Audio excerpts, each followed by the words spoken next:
My name is Emily, and until a year ago, I thought my parents loved me. Or at least, I thought they cared about me enough to treat me fairly. Looking back, I don't know if I was just naive or if I had been ignoring the signs my whole life. Because if I had been paying attention, I would have seen it. Jessica was always their favorite. She was the golden child, the one who could do no wrong. The one whose happiness was more important than anyone else's. And I was the afterthought, the younger sister who was supposed to be understanding, to be okay with getting less, to be fine with being put second. And for a long time, I was. I grew up in Jessica's shadow. When she wanted something, she got it. I wasn't even jealous. I had learned early on that this was just the way things were. If I asked for something, I usually got a maybe or we'll see. If she asked, it was an automatic yes. But I never thought they would take something that was mine.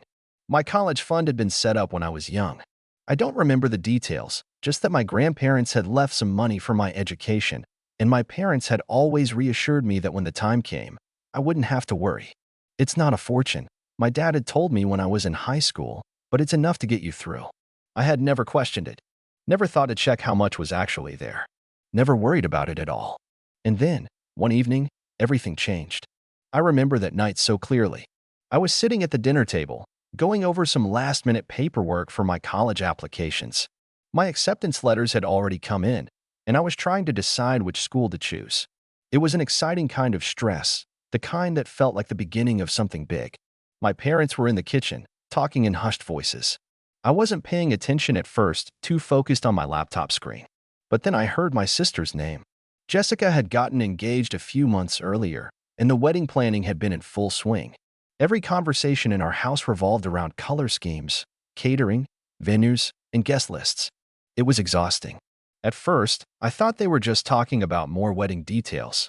But something in my mom's tone made me stop typing. I wasn't sure why, but I had the sudden urge to listen. Completely covered, she was saying. The venue alone was nearly $25,000. My dad sighed. It's a once-in-a-lifetime thing. I know, she said, and I want it to be perfect for her. She deserves the best. There was a pause. Then my dad's voice, quieter this time. You took care of the rest, right? My mom hesitated. It's done. What about Emily? My stomach twisted at the sound of my name. She'll be fine, my mom said, her voice light, almost dismissive. She can take out loans. I froze. For a second, I thought I had misheard. Loans? I turned in my seat, heart pounding as I stared at them. What are you talking about? They both looked up, surprised. I hadn't meant to say it so loudly, but the words had come out sharp, demanding. My mom gave me a small smile, like she was trying to reassure a child. Oh, sweetheart, don't worry about it. I pushed my chair back, standing up. Don't worry about what? My dad let out a heavy sigh. Emily, sit down. I didn't. Instead, I took a step closer, my mind racing. What did you mean when you said I could take out loans? My mom and dad exchanged a look, and I could tell they were deciding how much to tell me, how much they could get away with. I felt sick. Finally, my mom let out a small sigh, like this was a conversation she really didn't want to have. We had to move some things around, she said, to make sure everything was covered for the wedding. I stared at her. What things? I asked, even though I already knew. She hesitated again. Then, finally, in the same casual tone someone might use to tell you they had run out of milk, she said, we used your college fund. My ears started ringing. I opened my mouth, but no sound came out. I looked at my dad, hoping, praying that he would say something, that he would tell me she was wrong. He didn't. Instead, he just sighed again, rubbing his temples like I was the one being difficult. Emily, don't overreact. Overreact. I let out a short, bitter laugh. You used my college fund for Jessica's wedding. And you think I'm overreacting? My mom frowned, looking genuinely confused. Well, yes. You can always take out loans, Emily. College isn't going anywhere. I gripped the edge of the table. That money was supposed to be for my education. And you'll still get an education, she said patiently, like I was a stubborn child. Plenty of people take out student loans. It's normal. I could feel my hands shaking. It was my money. It was family money, my dad corrected. And we had to make a choice. I shook my head, trying to process this. A choice? Between my future and a party? Emily, my mom sighed, exasperated now. It's not just a party. It's Jessica's wedding. It's one of the most important days of her life. We couldn't just give her a half-hearted celebration. I felt like I was going to throw up. All my life, I had known that Jessica was their favorite. But this was something else. This was them telling me, in no uncertain terms, that her one day mattered more than my entire future. I swallowed, trying to keep my voice steady. And you weren't even going to tell me? We were going to sit you down and explain, my dad said, like that made it better. We just hadn't gotten around to it yet. I clenched my jaw. Jessica chose that moment to walk into the kitchen, humming to herself. She stopped when she saw me, her eyes flicking between me and our parents. What's going on? I turned to look at her, and suddenly, the anger inside me had a direction. You knew, didn't you? I asked, my voice dangerously quiet. Jessica blinked. Knew what? That they were using my college fund to pay for your wedding. She hesitated, just for a second. Then she shrugged. Mom and Dad said it was fine. They said you'd be okay. My whole body went cold. She didn't even care. I had always thought of Jessica as selfish, but I never thought she would be this selfish. You didn't even think to ask me? I whispered. Didn't think to see if I was okay with it? She frowned. Emily, why are you making such a big deal out of this? I laughed. I actually laughed. Because it is a big deal, I snapped. That money was for my future. And you just, I gestured wildly, my voice rising, took it. Jessica rolled her eyes. Oh my God. Are you really going to throw a tantrum over this? I felt my heart shatter. I looked at my parents. And you're really okay with this? My mom gave me a small, condescending smile. Sweetheart, you'll understand when you're older. I stared at them, my chest rising and falling with uneven breaths. Then, without another word, I turned and walked out the door. I don't remember getting into my car. I don't remember turning the key in the ignition or backing out of the driveway. All I remember is the way my hands trembled on the steering wheel, the way my vision blurred as I tried to blink back the tears. I drove without thinking. My mind kept replaying the conversation over and over, each word slicing deeper. You'll understand when you're older. Why are you making such a big deal? It was family money. I pulled into an empty parking lot and just sat there. For the first time in my life, I felt truly alone. My parents had chosen Jessica. Again. But this time, they hadn't just favored her. They had taken from me. Taken something that was supposed to be mine, something I had counted on. And they hadn't even cared enough to tell me. I let my head fall against the steering wheel, my breath shaky. This wasn't just about the money.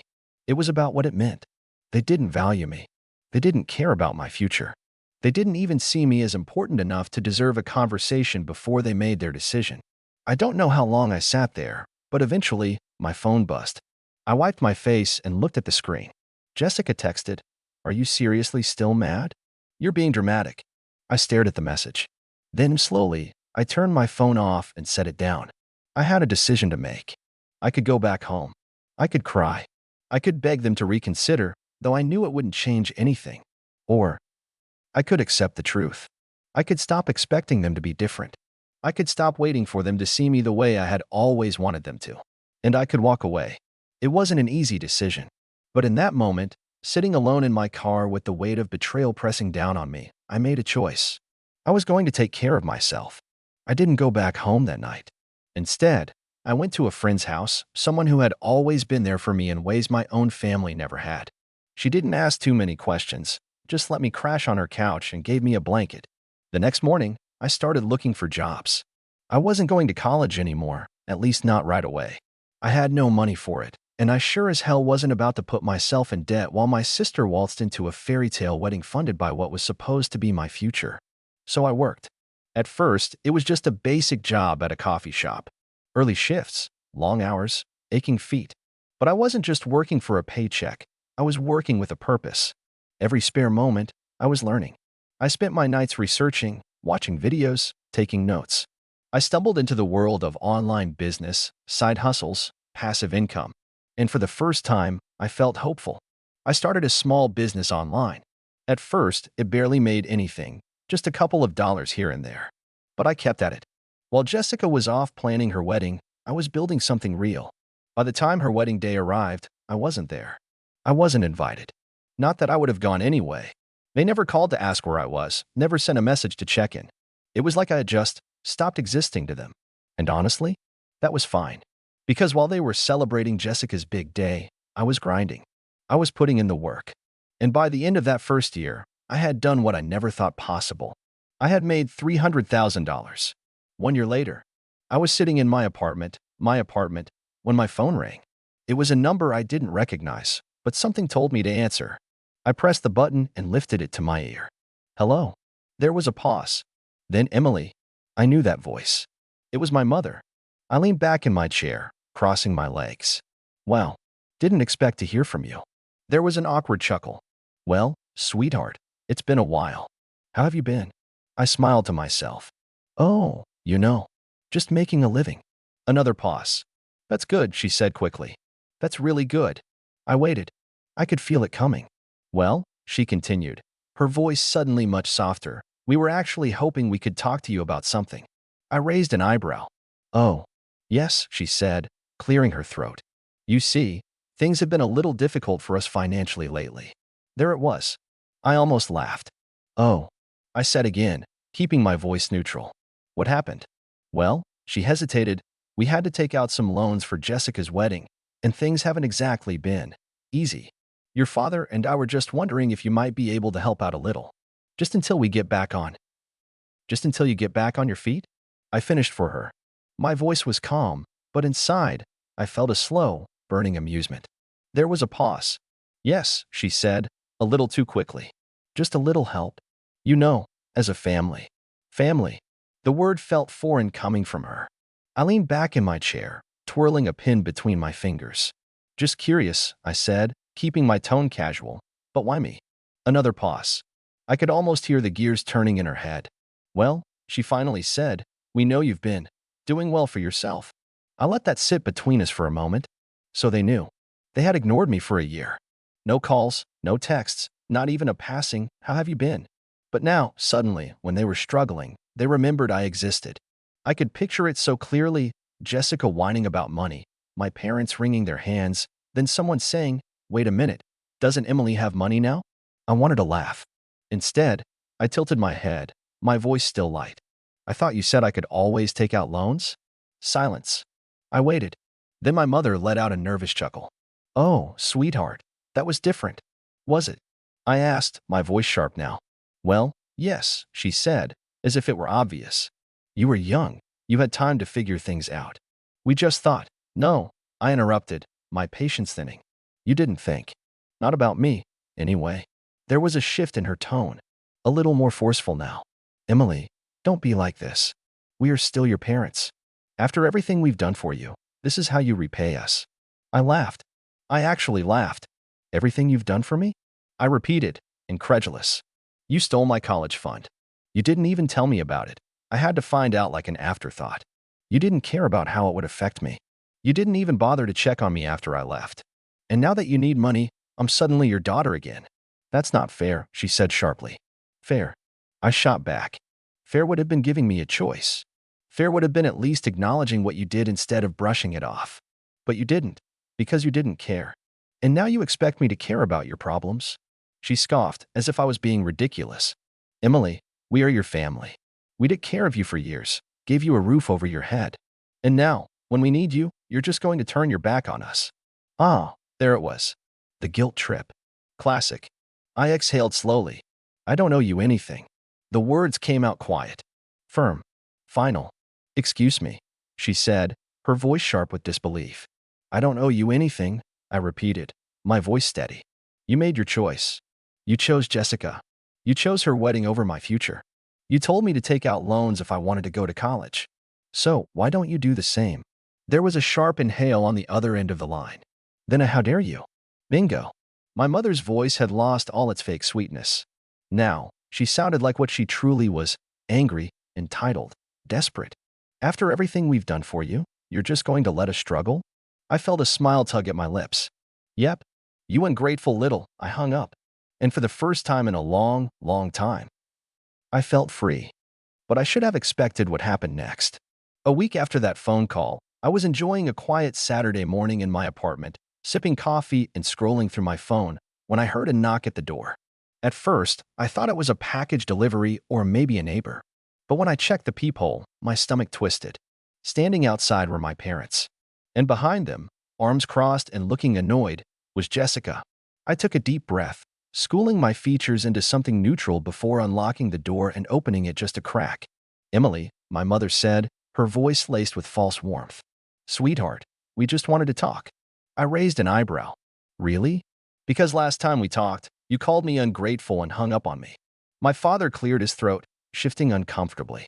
We were upset, he muttered, avoiding my gaze. Jessica scoffed, arms still crossed. Yeah, well, you were being a total bee. I shut the door in their faces. The knock came again. Harder this time. Emily, my mother snapped. Don't you dare. I opened the door again, leaning against the frame. If you're just here to insult me, you can turn right back around. My mother took a deep breath, forcing a tight-lipped smile. We're not here to fight.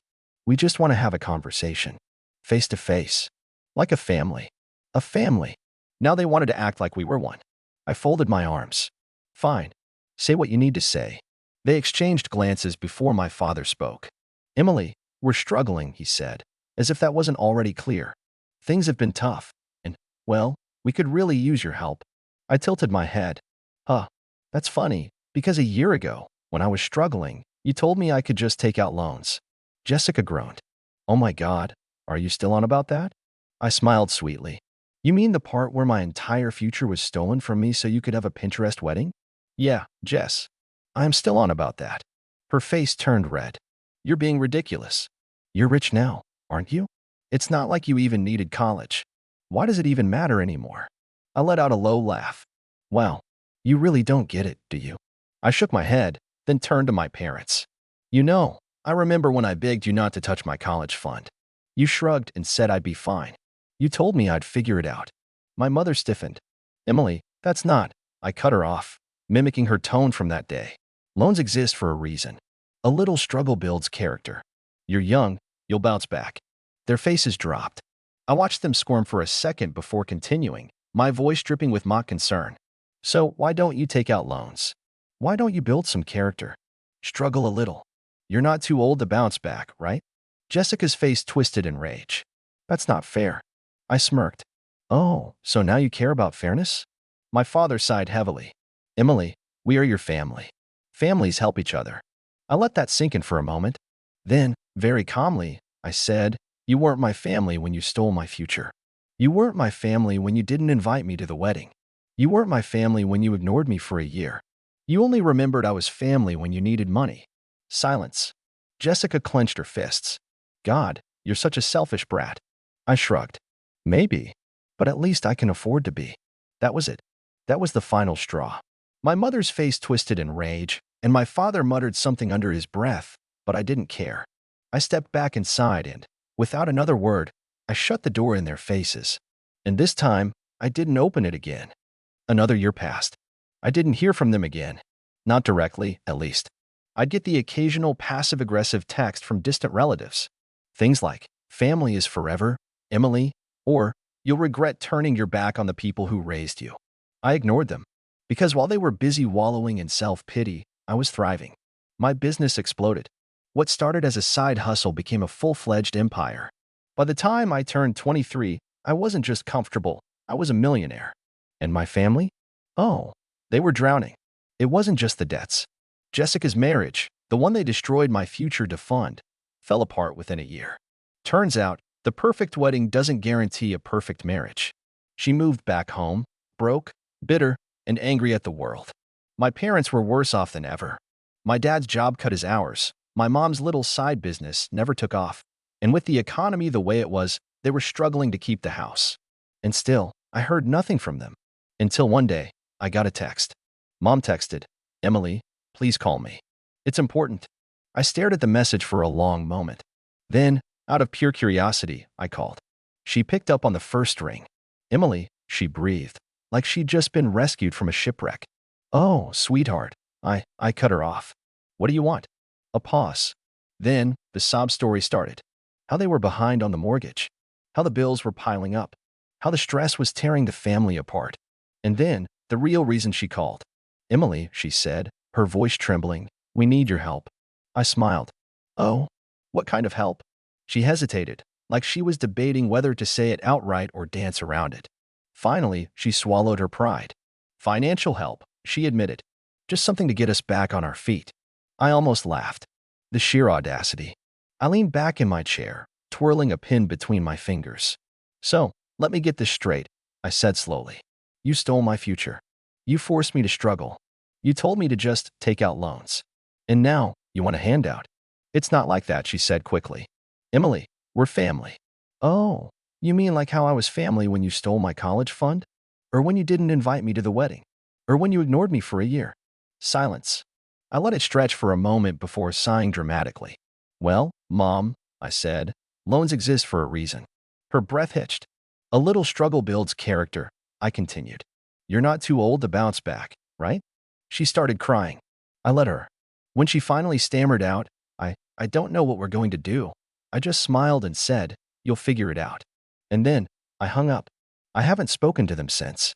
As I sat there, staring at my phone screen, I couldn't help but wonder, was I being cruel? Let me know in the comments.